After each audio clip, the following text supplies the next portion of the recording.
நவகிரக தோஷங்கள் விலக எளிய முறை பரிகாரங்கள் இங்கு நான் கூற முற்படுகிறேன். இதை நீங்கள் முறையாக செய்து எல்லா வளங்களும் பெற வேண்டும். பரிகாரம் என்பது சரணாகதி தத்துவத்தில் தான் உள்ளது. நீங்கள் வழிபடும் தெய்வத்தை முழுவதுமாக சரணாகதி அடைந்து விட வேண்டும். அடைந்து விடும் பட்சத்தில் எல்லா தோஷங்களும் விலகும். இதற்கு பெரிய அளவு தொகைகள் செலவு செய்து எதையும் நீங்கள் செய்ய வேண்டிய அவசியம் இல்லை. அப்படி செய்தாலும் அது முழு பலனை அளிக்குமா என்பது சந்தேகம்தான். ஏனென்றால் நாம் இப்பொழுது அனுபவிக்கும் சங்கடங்கள் முன்வினை கர்மாவால் வந்ததுதான். எனக்கு தெரிந்த வரையில் உண்மை. ஆனால் குறைத்துக் கொள்ள முடியும், கண்டிப்பாக குறைத்துக் கொள்ள முடியும். நான் கூறியிருக்கின்ற இந்த எளிய முறை பரிகாரங்கள், இது போன்ற எளிய முறை பரிகாரங்கள் நிறைய உள்ளது. அதை ஒன்றைத்தான் நான் கூறியுள்ளேன்.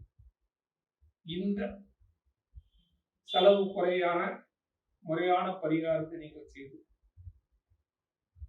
எல்லா வளமும் வாழ்க்கையில் பெற வேண்டும் என்று மனமாற விரும்புகிறேன். ஸ்ரீ குரு பகவானால் ஏற்படும் பாதிப்புகள் விலக நவகிரக ஸ்தலங்களில் ஒன்றான ஆலங்குடிக்கு சென்று அங்குள்ள ஆபத் சகாயநாதேஸ்வரர் மற்றும் அம்பாளுக்கு அர்ச்சனை செய்து அங்குள்ள குரு பகவானுக்கு 9 விதமான அபிஷேகம் செய்து அஷ்டோத்திர அர்ச்சனை செய்து மஞ்சள் வஸ்திர ஆடை சாத்துப்படி செய்து கடலை மற்றும் சர்க்கரை பொங்கல் நெய்வேத்தியம் செய்துவிட்டு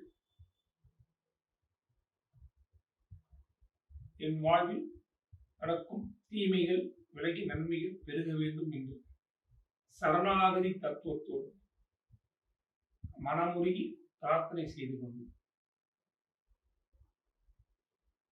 அங்குள்ள சுற்றுப்பிரகாரத்தில் சுமார் 2 மணி நேரம் அமர்ந்து அர்ச்சனைக்கு பயன்படுத்தப்பட்ட தேங்காயை அங்கு சாப்பிட்டு விட்டு அமர்ந்து கொண்டு நல்ல விஷயங்களை பேசிவிட்டு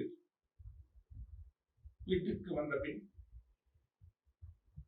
9 வாரங்கள் நம் வீட்டுக்கு அருகே உள்ள சிவன் கோவிலுக்கு சென்று அங்குள்ள தட்சிணாமூர்த்திக்கும் குரு பகவானுக்கும் அபிஷேகம் செய்து அர்ச்சனை செய்து மஞ்சள் நிற ஆடை சாத்துப்படி செய்து விட்டு வர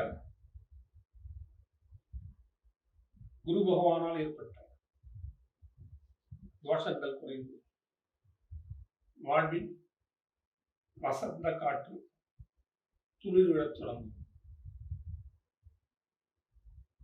இதை நீங்கள் சரணாகதி தத்துவத்தோடு செய்ய வேண்டும்.